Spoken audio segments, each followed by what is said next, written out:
Good morning everyone, this is Bharti Varvade from Kingdom Academy. एक नए topic के साथ में जो बहुत इंपॉर्टेंट है किस चीज के लिए, तो नीट 2026। और इसी के साथ में जो बच्चे एम्स का एग्जाम दे रहे हैं, आईसर का एग्जाम दे रहे हैं या सीयूईटी के एग्जाम दे रहे हैं, उनके लिए भी ये टॉपिक बहुत इंपॉर्टेंट है।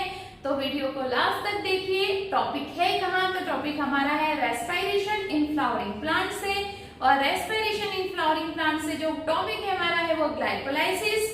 सबसे पहली चीज, ग्लाइकोलाइसिस सेल में कहाँ होता है, तो हमें याद रखना है साइटोप्लाज्म या साइटोसोल में होता है। सेकेंड चीज हमें ये रखना है याद कि क्या इसमें ग्लूकोज का कंप्लीट ऑक्सीडेशन होता है या पार्शियली ऑक्सीडेशन होता है, तो कंप्लीट ऑक्सीडेशन नहीं होता, पार्शियली ऑक्सीडेशन होता है और ऑक्सीजन की एब्सेंट में होता है। इसके एंड प्रोडक्ट क्या है, तो ग्लाइकोलाइसिस का जो एंड प्रोडक्ट होता है वो 2 मॉलिक्यूल ऑफ पायरुविक एसिड होता है। और अब हम इसमें देखेंगे कि इसमें एंड में हमें कितने एटीपी मिलते हैं। तो चलिए देखते हैं हम एनसीईआरटी की लाइंस को। तो सबसे पहले हमारी एनसीईआरटी हमें लिख कर देती है, some of this organism are facultative anaerobic while in other the requirement for anaerobic condition is obligate। है ना, कुछ ऐसे होते हैं फैकल्टेटिव होते हैं, मतलब इन्हें फैसिलिटी होती है कि वो एरोबिक भी कर सकते हैं और एनाएरोबिक रेस्पिरेशन भी कर सकते हैं। बट कुछ ऐसे होते हैं जो केवल एरोबिक या एनाएरोबिक पर ही डिपेंड करते हैं। नेक्स्ट देखिए, in any case all living organism retain the enzymatic. एक एंजाइमेटिक हमारे पास में मशीनरी होती है जो पार्शियली ऑक्सीडेशन करती है, जो अभी मैंने आपको बताया था कि कंप्लीट ऑक्सीडेशन नहीं हो रहा है। कैसा ऑक्सीडेशन हो रहा है, पार्शियली ऑक्सीडेशन हो रहा है। किसका हो रहा है, ग्लूकोज का हो रहा है। और क्या ऑक्सीजन की हेल्प से हो रहा है क्या, तो नहीं हो रहा है। एनसीईआरटी हमें लिखकर दे रही है विदाउट ऑक्सीजन। इसमें होता क्या है, तो इसमें ब्रेक डाउन होता है। किसका ब्रेक डाउन होता है, ग्लूकोज का ब्रेक डाउन होता है। किसमें होता है, तो पायरुविक एसिड। और पायरुविक एसिड के कितने मॉलिक्यूल्स बनते हैं, तो 2 मॉलिक्यूल्स बनते हैं। क्यों बनते हैं, क्योंकि पायरुविक एसिड जो है वो कितने कार्बन वाला है, तो वो हमारा 3 कार्बन वाला है। ठीक है, तो हमने 2 चीजें यहाँ से सीखी। सबसे पहली चीज हमने ये बता दिया कि जो पार्शियली ऑक्सीडेशन है वो ग्लूकोज का हो रहा है, इसमें ग्लाइकोलाइसिस में विदाउट ऑक्सीजन। और दूसरी चीज हमने ये देखी कि जो ग्लूकोज का मतलब ग्लाइकोलाइसिस का जो एंड प्रोडक्ट है वो क्या होता है, तो वो पायरुविक एसिड के 2 मॉलिक्यूल्स होते हैं जो कितने कार्बन वाले होते हैं, तो 3 कार्बन वाले। ये है हमारे पास में स्टेप्स। इसको बहुत ध्यान से समझना है क्योंकि यहाँ से क्वेश्चन बहुत सारे आते हैं और बच्चे यही गलती करते हैं। सबसे पहले हमने लिया है ग्लूकोज। यस, ग्लूकोज कितने कार्बन वाला होता है, तो 6 कार्बन वाला होता है। जब हम ग्लूकोज से ग्लूकोज 6 फॉस्फेट बनाते हैं, यानी हमने ग्लूकोज में 6 पोजीशन में किसको ऐड कर दिया, तो फॉस्फेट को ऐड कर दिया।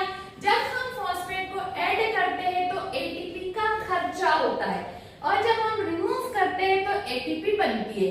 तो हमने फर्स्ट स्टेप में देखा कि जब हम ग्लूकोज से ग्लूकोज 6 फॉस्फेट बना रहे हैं तो हमें एटीपी का खर्चा आया है।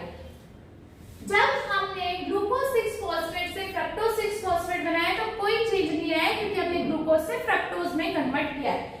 बट हमने जब फ्रक्टोज 6 फॉस्फेट को कन्वर्ट किया फ्रक्टोज 1,6 बिस फॉस्फेट में, मतलब अब फॉस्फेट कितनी पोजीशन पे है, तो 2 पोजीशन पे है, फर्स्ट पोजीशन और 6 पोजीशन पे है। तो यहाँ पर भी हमने फॉस्फेट को ऐड किया है, तो आपको दिखाई दे रहा होगा कि यहाँ पर भी एटीपी का खर्चा हुआ है। तो कितनी जगह पर एटीपी की खर्चा हुआ था, 2 जगह पे हुआ है। कहाँ पर, जब हम ग्लूकोज से ग्लूकोज 6 फॉस्फेट बना रहे थे तब, और दूसरा खर्चा हमने कहाँ पर किया, जब हम फ्रक्टोज 6 फॉस्फेट से फ्रक्टोज 1,6 बिस फॉस्फेट बना रहे थे तब। अब हमें देखना है कि हम फ्रक्टोज के बाद में 6 कार्बन वाला कोई मॉलिक्यूल नहीं बना सकते, इसलिए हम अब क्या करेंगे, तो 3 कार्बन वाले मॉलिक्यूल्स को बनाएंगे क्योंकि हमारा एंड प्रोडक्ट भी कितने कार्बन वाला है, तो 3 कार्बन वाला ही है। तो हमने बनाया ट्रायोस फॉस्फेट। जो ट्रायोस फॉस्फेट है इसमें 3 कार्बन होते हैं, तो ये कितने मॉलिक्यूल बनेंगे, 2 मॉलिक्यूल बनेंगे, एक ये बना और एक ये बना। तो पहला हमारा क्या बनता है, ग्लिसरॉल्डिहाइड 3 फॉस्फेट, दूसरा डाइहाइड्रोक्सी एसिटल फॉस्फेट, यानी कि 2 मॉलिक्यूल यहाँ बन गए। जो रिएक्शन यहाँ चलेगी वही सेम यहाँ चलेगी, इसलिए ये रिएक्शन यहाँ ना लिखकर उन्होंने into 2 कर दिया, हर चीज को क्या कर दिया, into 2। तो हमने ग्लिसरॉल्डिहाइड 3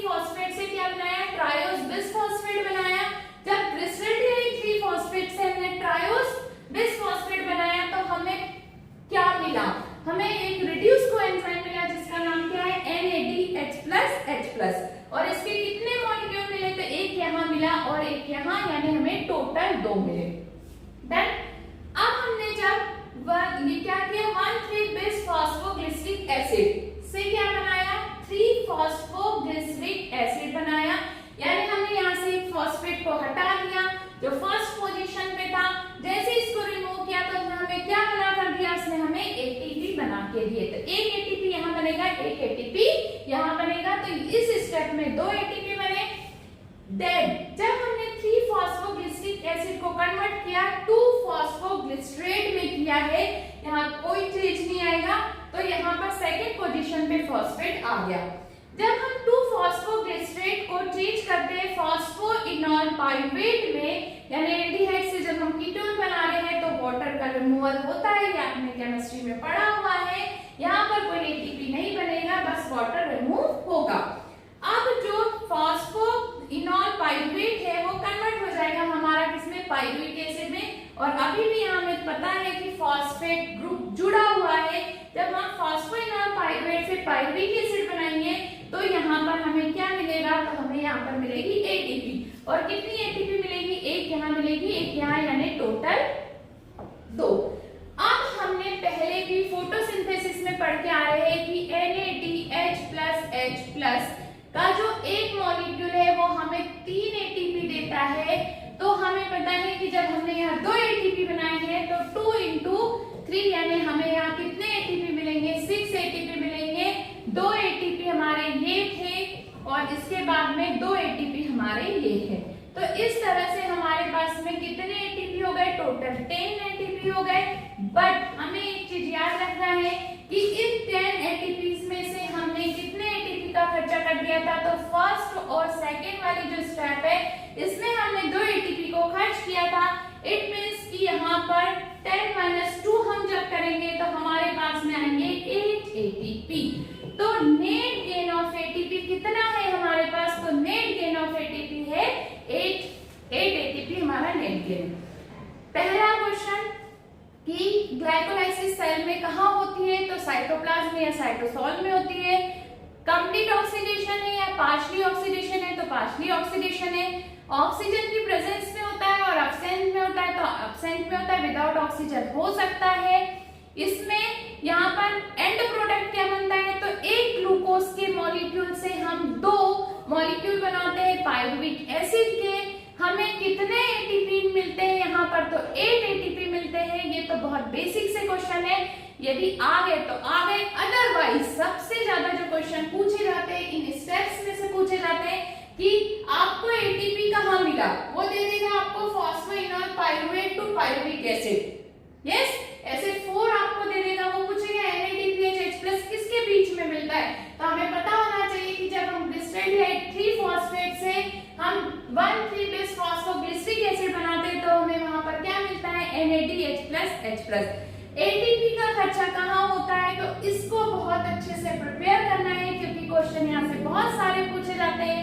इन स्टेप्स को रटने की जरूरत नहीं है, समझने की जरूरत है। कहाँ हमने फॉस्फेट ऐड किया है, कहाँ से हमने फॉस्फेट को रिमूव किया है और किस तरह से हम यहाँ पर एटीपी बना रहे। यदि वो डायरेक्ट गेन पूछता है तो 2 एटीपी का होता है, और यदि वो इनडायरेक्ट मतलब रिड्यूस कोएंजाइम से पूछता है तो 6 एटीपी का होता है। तो ये था हमारा क्विक रिवीजन, कहाँ से रेस्पिरेशन इन फ्लावरिंग प्लांट का एक छोटा सा टॉपिक ग्लाइकोलाइसिस, जहां से एक क्वेश्चन हर साल आता है। तो इसी तरह के क्विक रिवीजन के लिए जुड़े रहिए हमारे चैनल से। चैनल को लाइक कीजिए और सब्सक्राइब कीजिए। तो मिलते हैं अब नेक्स्ट वीडियो में क्विक रिवीजन के साथ।